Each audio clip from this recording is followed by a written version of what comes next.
Hello my friends, in this video we will be taking a look at the autosomal DNA results, predicted phenotype traits, and GED match results of a Bronze Age individual from Pian Soltano from central Italy, from this region in Italy right here.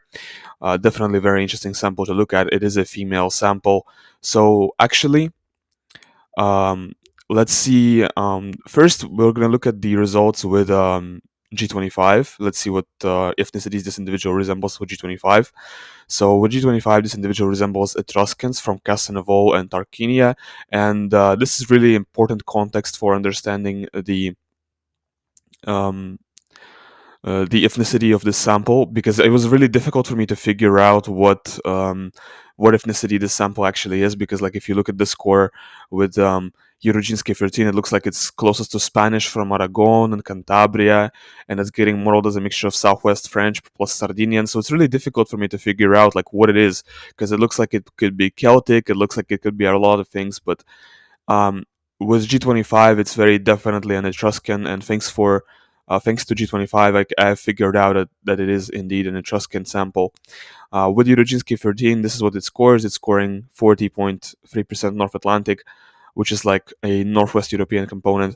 37.6% West Mediterranean, which is a really Mediterranean, like Southwest European component. 11% East Mediterranean, which is like a Middle Eastern component, East Mediterranean component. 7.5% Baltic, which is a Northeast European component, and very little West Asian, only 2% West Asian, and everything else is pretty much negligible amounts of foreign admixture. So very European individual, negligible amounts of non-European admixture, and the closest two-way mixture is Sardinian plus Southwest English, which I find is kind of atypical for Etruscans, which is what kind of confused me a little bit. Etruscans tend to score a little bit different. I've done a couple of videos on Etruscans. Etruscans are a little bit more southern with Euroginski 13, which is what made me think that this might be something else, maybe a little bit more Celtic or something. But um, no, with G25, it is very clearly an Etruscan individual. But even with G25, actually, if you look at three populations breakdown, there's still a little bit of a northern admixture relative to Etruscans. So Etruscan plus Latania and plus Spanish Iron Age. So relative to Etruscans, there's still a little bit of a northern admixture.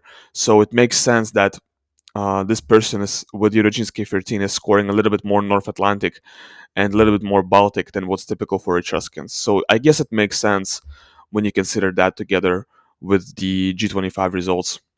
So it's not that big of a difference actually from a typical Etruscan result. I haven't prepared the mitochondrial lineage results so far, so let me pause the video and do that right now. Her mitochondrial lineage, I can't show you her Y DNA because she doesn't have a Y chromosome. She's a female, but her mitochondrial lineage is X to B. Okay, very exotic. X to B looks super exotic. And you can look that up where that's most typical for. I don't really want to, but you can definitely pause the video, look up X to B where that's most commonly found in. Let's look at what she scores with my own ethnicity calculator for trait predictor. So with 328 S&Ps, she is closest to New Grange 10 British Neolithic farmer, followed by Anatolian Iron Age Luvians, followed by Pinarbasi hunter-gatherer from Anatolia, and Globular Amphora culture. So it looks like the closest individuals to her are various Anatolians and Mediterraneans. So I guess it's okay. It's a decent result for an Etruscan. So she's Mediterranean, and she's scoring closest to various Mediterranean groups. I think this result is a little bit more southern than what she is in reality, but it's a decent result for 328 S&Ps. And the closest mixture is a mixture of Belbeker from Britain plus Kafkas medieval Anapa, or Bulgarian plus Kafkas from medieval Anapa, or Belbeker plus Kafkas medieval Anapa. So it's a decent result. British plus Afghan is a little bit deranged. Backtrans plus Spanish a little bit deranged. Backtrans plus British a little bit deranged. So all of this is a little bit off. All these results are a little bit off, to be honest. But that's a decent result for 328 S&Ps. To be honest, it's okay. It's a decent result. Let's see what she looks like for Nashakot calculator results. Let's see her phenotype. what her phenotype looks like. So it looks like she's got brown eye color at 56% likelihood. Um, could also have dark brown eyes at 30% likelihood, but probably doesn't have hazel eyes. Definitely doesn't have any eye color lighter than hazel, so like green, blue with amber, or blue. That's pretty much out of the picture. So she likely has brown eye color or dark brown eye color. For hair color likelihood distribution, she most likely has black hair or dark brown hair. Although light brown hair is also sort of possible at 11%, but it's not very much. It's not very much probable. For dark blonde hair, it's not very much probable either. And for other hair colors such as light blonde or red, that's completely out of the picture. For skin color likelihood distribution, she most likely has olive or Mediterranean skin. White skin and light brown skin is also possible, but palest skin or dark brown skin is not really possible for her. And for hair texture, she most likely has straight hair. Wavy or curly hair is also possible, and curly hair and kinky hair is not possible. Kinky hair is not really possible for her. Uh, Pretty much, kinky hair is out of the picture. All right, but so she's essentially got brown eyes. That's the largest thing she scores. Dark brown hair and olive or Mediterranean skin. For nose shape, it looks like she's got a snub nose shape. So she's got a rather snub looking nose shape, and she's got no blue haplotype 3, no blue haplotype 2, no genotype for blue haplotype 1. So we don't really know what she's got here. No information for that in the file. No blue haplotype 4. Okay. And she does not have any light color variants in MC1R, so she's got no predisposition to ginger hair. All right. Let's see what she's got for the phenotype oracle. What phenotypes she scores for that. So it looks like the closest phenotypes to her for the phenotype oracle is this, which is like a French or it's called Alpinid, but I consider that like a French or I guess Spanish looking phenotype. Followed by this, which is more of a Mediterranean, maybe Italian looking phenotype. Followed by this, which is a very Central Asian, like Tajik phenotype. And the closest mixtures for her are a mixture of this vaguely brown looking individual plus this European with hazel eyes. This more, you could say, South Asian individual plus this European individual with hazel eyes. Once again, vaguely brown, maybe Mexican, maybe Pakistani. This Tatar, this South Asian looking individual plus Tatar, this Tajik plus French. So that seems to be the mixture for the phenotypes to her. She's got a little bit of an exotic phenotype, quite dark. That's because she's scoring so dark for the skin color. She's scoring, I think, 20% for light brown skin. But also for the facial morphology oracle, let's see how much is she scoring for South Asia for facial morphology. Yeah, she's scoring 28% for South Asia for facial morphology, so that makes sense. All right. Okay, let's see what she scores for biomarkers panel. For biomarkers panel, it looks like she's got a above average levels of vitamin D. She's got above average levels of LDL cholesterol. She's got above average levels of HDL cholesterol. She's got below average levels of glucose. She's got above average levels of hemoglobin. She's got very high blood pressure. This is one of the highest scores for blood pressure I've seen thus far. So she's definitely got high blood pressure. She's got average level of iron in the blood.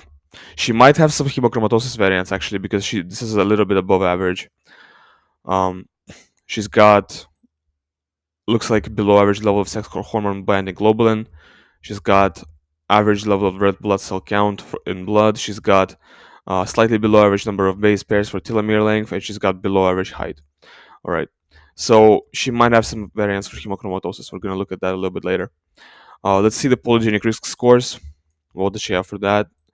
So she's got below average odds for kidney stones, no risk variance for hemoglobin E disease, below average odds for migraine, average odds for lupus, average for gout, very high odds for thyroid cancer. Let's look that up actually. Let's look up the thyroid cancer and look at that in the file.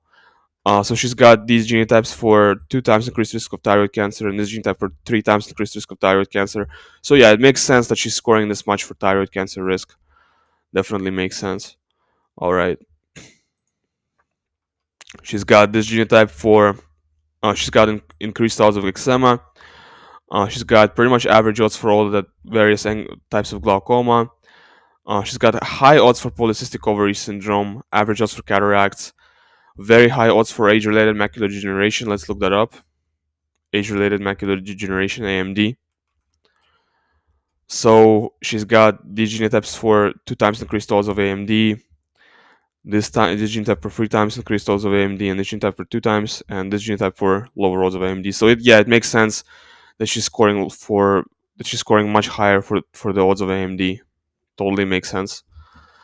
She's got a predisposition to rheumatoid arthritis, below average odds for Tourette's, average odds for epilepsy, average odds for asthma, average for leukemia, average for vitiligo, average for myopia, average for corneal astigmatism, average for primary biliary cirrhosis, average for stroke, slightly above average for male pattern hair loss. So it looks like she's got some predisposition to male pattern hair loss, which is not surprising because she's European. Europeans tend to have slight predisposition to that. Looks like she's got slightly below average risk for atrial fibrillation, which is no surprise because there's actually no risk variance for that found on the file.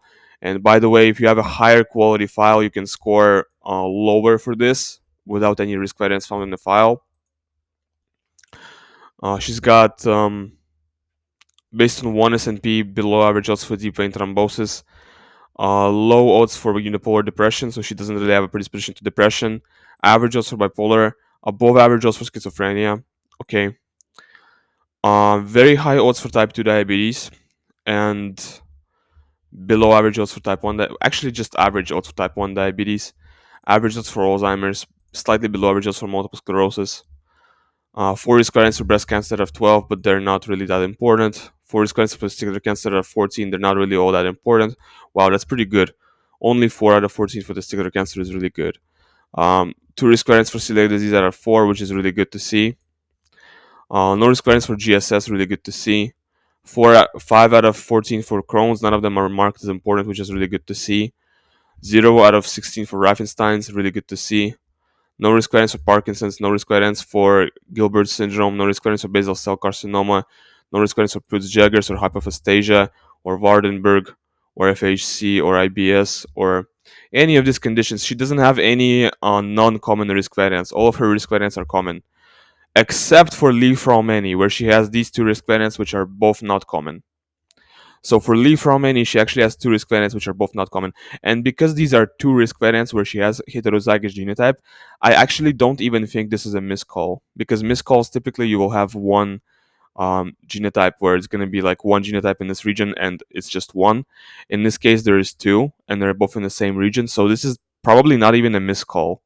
So like this is a little bit concerning actually. So yeah, this is a little bit interesting.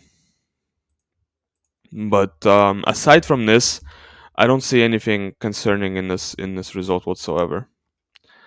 Um, okay, so let's scroll up a little bit. She was scoring high for thyroid cancer, so thyroid cancer is a concern. She was scoring high for AMD, and what else? And she was scoring high for type 2 diabetes, and that's it. AMD, type 2 diabetes, and thyroid cancer. Those are the risks for her. Let's go through the monogenic traits and see what she scores for that. So it looks like she has a predisposition to warrior phenotype. So very slight predisposition because it's only 34 versus 30%, but nonetheless, slight predisposition to warrior phenotype for warrior versus warrior, which means to quick dopamine reuptake, low dopamine levels, and high stress resilience. For DRD2, dopamine D2 receptor sites in the brain, looks like she has a predisposition to intermediate number of dopamine D2 receptor sites in the brain. Very interesting. For 5-HTTL-PR, she's got a predisposition to intermediate number of 5-HT levels and serotonin.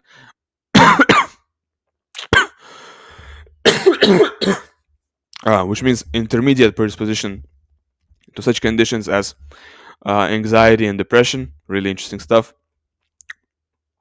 Okay, so for DRD2, I forgot to mention this means intermediate predisposition to such conditions as like bipolar and schizophrenia. I think I should mention that because even though most of you guys watch my content and you already know what that is, but like a lot of people might be new to my channel and you might not know what this is implicated in. And for warrior versus warrior, it's implicated in like warrior phenotype would be quick dopamine reuptake. You have more of the COMT, the MAOA, and the MAOB enzymes, and these enzymes break down dopamine, right? So you got more of these enzymes that break down dopamine. So you got less dopamine in your system. You got low dopamine levels, and because of that, you got less dopamine in your system. You got higher ability to tolerate stress, but at the same time you have less motivation, you have less ability to perform in low stress environments. Whereas warrior phenotype, you got less of these enzymes, you have less of these COMT, MAOA, MAOB enzymes, so you got slower dopamine reuptake and higher dopamine levels, and you have higher ability to perform under low stress environments. But when the environment is high stress, when there's a stressful environment, when you have when the body is naturally when the body is naturally not getting rid of the dopamine that you have, then there is dopamine overload and you cannot function normally. So there's dopamine overload and you are functioning uh, your functionality decreases because of that. So you are not really able to perform well under stress if you're a warrior. So this is the distinction between warrior versus warrior. Warrior performs well under stress, but doesn't perform well when there is no stress, versus warrior, which performs poorly under stress, but performs well when there is no stress. That's essentially the distinction between these two archetypes. For FGFR3, no dwarfism variants here. Really good to see. For results for mental health section, autism only. Looks like slight predisposition to autism. Really good to see. And for by the way, for warrior versus warrior, this thing takes into account all these genotypes in COMT, MAOA, and MAOB. For DRD2, this takes into account all of these genotypes in DRD2 gene. So for DRD2 panel, all these genotypes that fall on the DRD2 gene, which regulates the DRD2 dopamine receptors, all these genotypes play a role for this panel.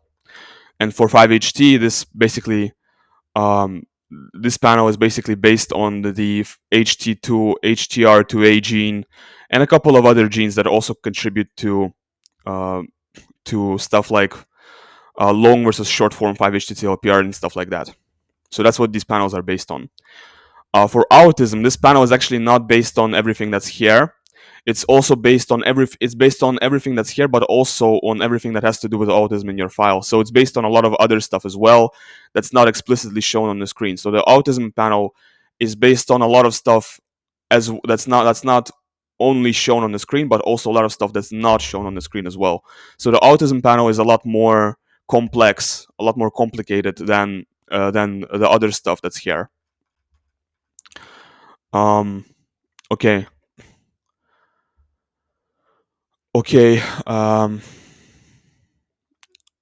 Hemochromatosis. No, it looks like it does not carry any risk variance for hemochromatosis. Really good to see. Um, Alzheimer's, no risk variance for Alzheimer's. Really good to see. For multiple sclerosis, no risk variance for multiple sclerosis and HLA gene. Really good to see. For cardiovascular disease panel, looks like lower odds of cardiovascular issues. Really good to see. So predisposition to lower odds of cardiovascular issues. That's really nice. That's really nice.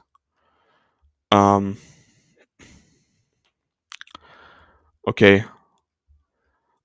For facial morphology oracle, looks like 2 European EDAR alleles, so this person does have European genotype in EDAR.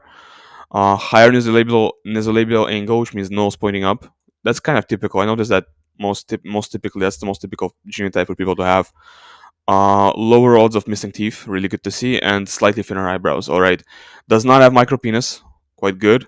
No fat gene variants in FTOs, RS99609. No variants for increased pain sensitivity in SCN9A, and no mental retardation variants. All right. Um, okay. This stuff I'm probably not going to talk about right now.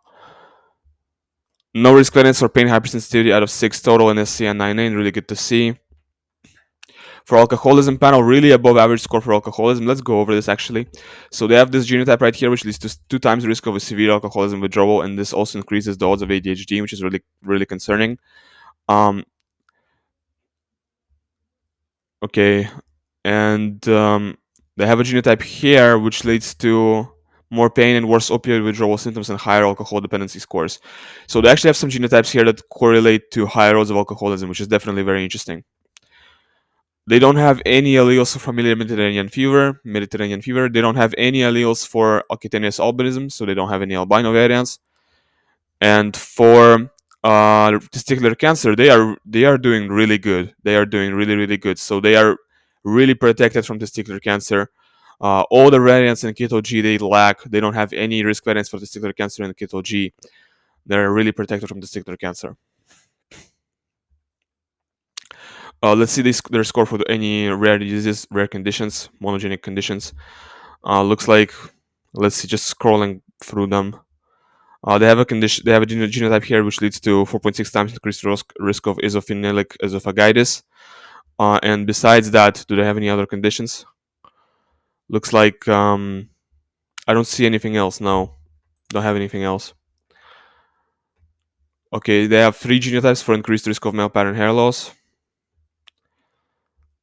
and they have 2 risk variants for APOB variants for familiar hypercholesteremia out of 6 total, but they are still kind of in a healthy range, so that's quite good.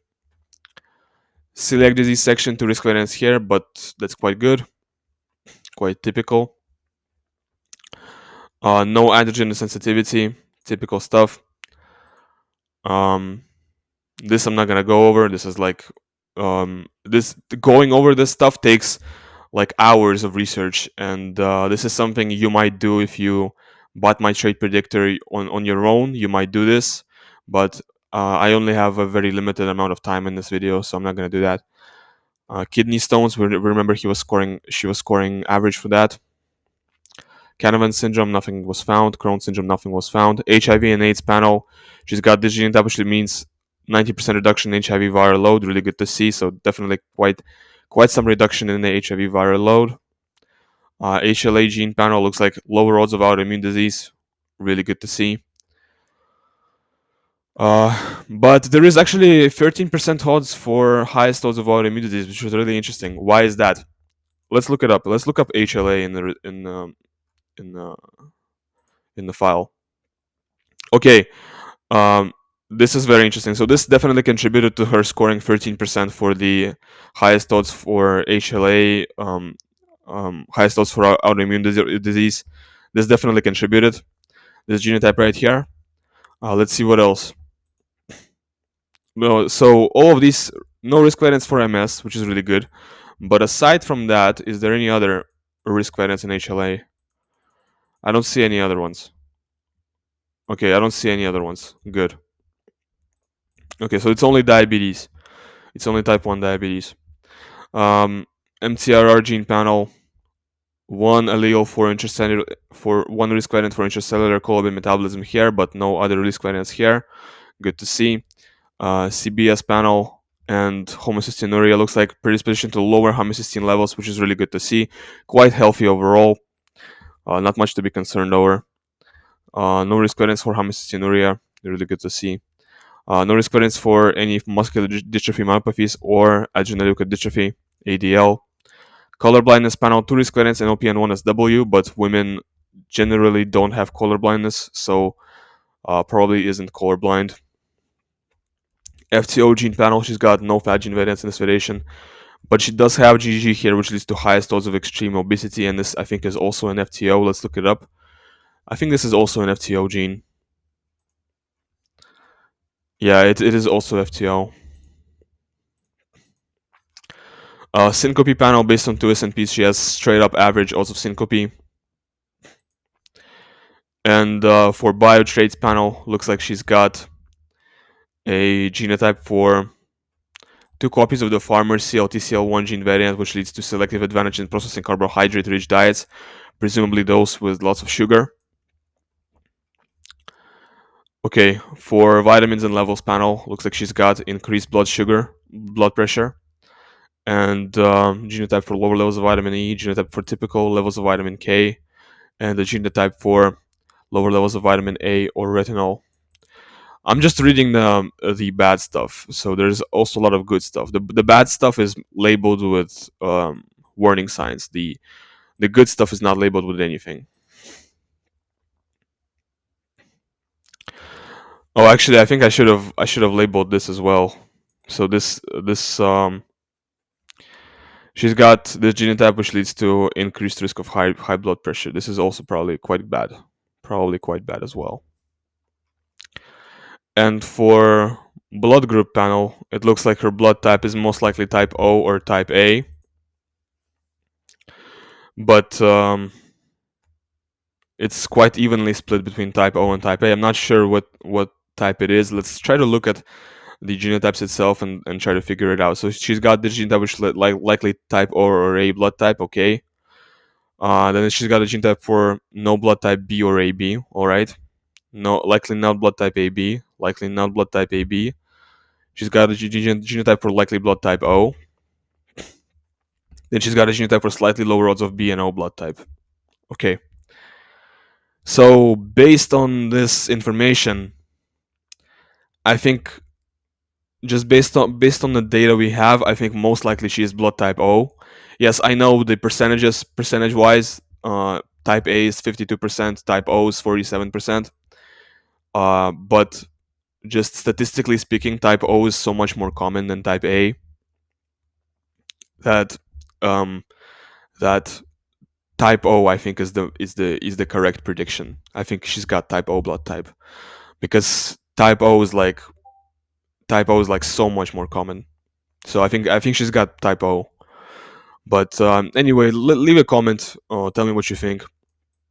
What do you think is her blood type? What do you think is her ancestry? Do you think she's an Etruscan? Do you think she's a Celt? Do you think what do you think she is?